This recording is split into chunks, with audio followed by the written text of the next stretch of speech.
साथियों नमस्कार। पिछले अंक में आपने जाना था संस्था या एनजीओ क्या है।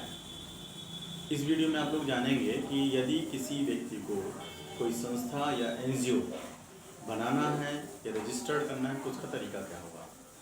साथियों बता दें कि किसी भी संस्था को रजिस्टर्ड सामाजिक विकास की संस्था है, अगर उसे रजिस्टर्ड कराना चाहते हैं तो उसको मात्र 2 एक्ट में रजिस्टर्ड कर सकते हैं। नंबर 1 है सोसाइटी अधिनियम में। सोसाइटी अधिनियम हर राज्य में अलग अलग है और जिस प्रकार से उत्तर प्रदेश में सोसाइटी अधिनियम 1860 लगता है, 1860 में पंजीकृत की जाती है संस्थाएं।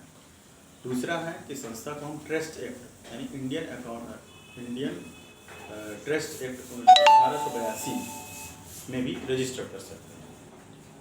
रजिस्ट्रेशन करने के लिए सोसाइटी एक्ट में अगर रजिस्टर्ड कराना है तो स्टेट में जिस पते में आप रह रहे हैं या जो पता आप रखना चाहते हैं संस्था का, उस पते से जो उसका जोनल कार्यालय हुआ उस जोनल कार्यालय से आप पंजीकृत करा सकते हैं। ट्रस्ट एक्ट में अगर पंजीकृत कराना है संस्था को तो ट्रस्ट एक्ट में पंजीकृत करने के लिए संस्था का जो पता आप लिख रहे हैं उस पते में जो तहसील आती होगी, तालुका उसको बोलते हैं, उस तालुका से हम ट्रस्ट को पंजीकृत कर सकते हैं। तो ये आपने जाना कि अभी हम ट्रस्ट को या संस्था को, सोसाइटी को कहाँ से पंजीकृत कर सकते हैं। अब जानेंगे कि इसको रजिस्ट्रेशन करने के पूर्व हमको क्या क्या तैयारी करनी चाहिए और किस प्रकार से पंजीकृत होगा। अगर आप सोसाइटी एक्ट में अगर पंजीकरण कराना चाहते हैं तो सबसे पहले हमको एक मसौदा लिखना पड़ता है जिसको हम बायलॉज के रूप में जानते हैं। बायलॉज संस्था का एक प्रकार का संविधान होता है। उसमें लिखा जाता है कि संस्था का नाम क्या है, संस्था का पता क्या है, संस्था किन किन उद्देश्यों में और किन के साथ काम करती है और काम करने की क्या नियमावली होगी, उसमें क्या पदाधिकारी होंगे, पदाधिकारियों को क्या अधिकार होगा, क्या दायित्व होगा, संस्था का विघटन कैसे होगा, संस्था में कोई अगर नवीनीकरण करना है, अपडेट करना है, कोई परिवर्तन करना है, उसका क्या नियमावली, एक प्रकार की एक स्मृति पत्र और एक नियमावली एक तैयार करते हैं जिसको हम बायलॉज कहते हैं।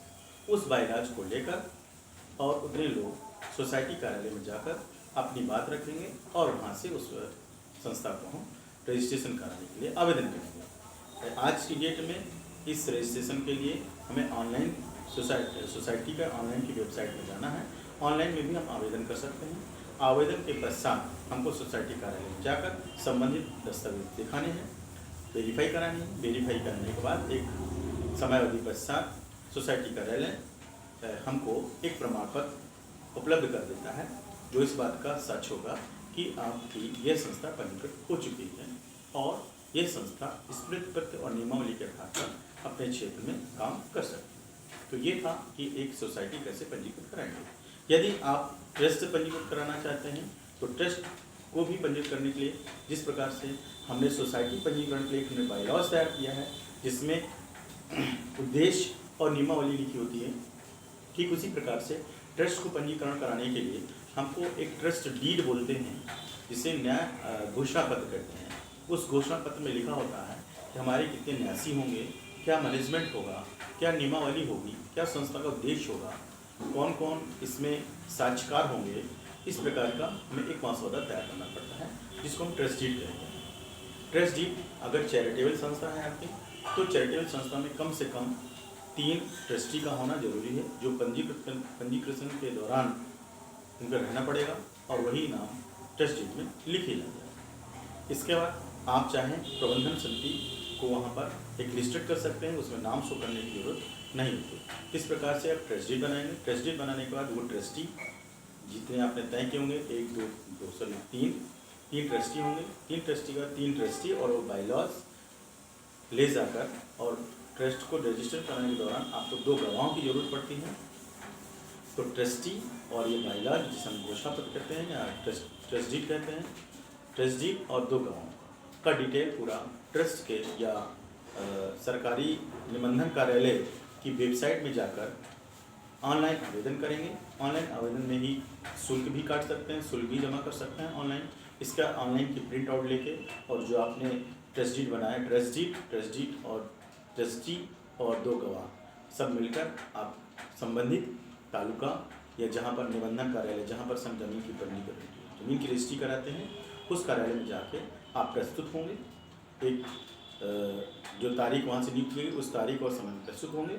उस तारीख और समय में प्रस्तुत होने के पश्चात निबंधन कार्यालय निबंधन अधिकारी ये आपके दस्तावेजों को जाँच पर करेगा और गवाहों का बयान लेगा, आपका बयान लेगा, आपका अंगूठा लगाएगा। इस तरह से पूरी फॉर्मेलिटीज़ करेंगे। पूरी फॉर्मेलिटीज़ करने के पश्चात 2 प्रतियों में आपका टेस्ट डीड जमा होगा, एक ओरिजिनल कॉपी में, एक फोटोकॉपी प्रति में।